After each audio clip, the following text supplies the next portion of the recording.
Wet Show 2015 ITI booth. I'm here with Lenny. There's a new truck in this booth that's got an interesting add-on to it. Lenny, tell us what we got here. We have on this truck here, we have a agitator that will go and keeps the solids suspended inside of the truck.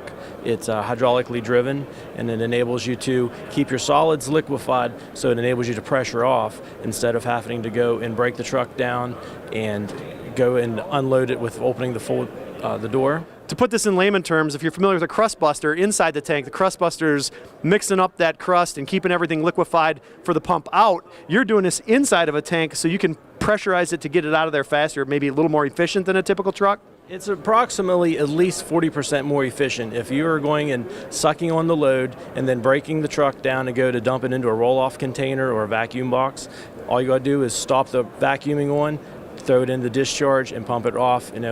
It takes typically about, if this is a very heavy sandy mixture with a lot of mud in it, you're looking at probably about 20 minutes to offload the tank. So it saves a guy from, it's a safety factor of not having to climb up and release the turnbuckles. Sure. It is also a much faster, the working hours of the truck is doing the vacuuming, not breaking down and wasted time. Working instead of unloading. Yeah. Last question I guess I would have is, does this take away from my capacity, or what about weight? How do those things come into play?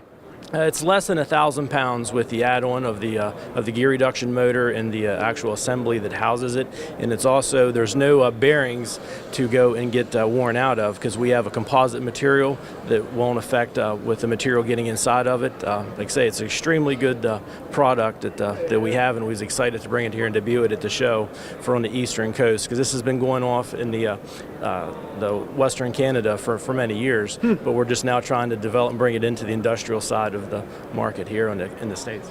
Great. Thanks for bringing it to the Wet Show 2015.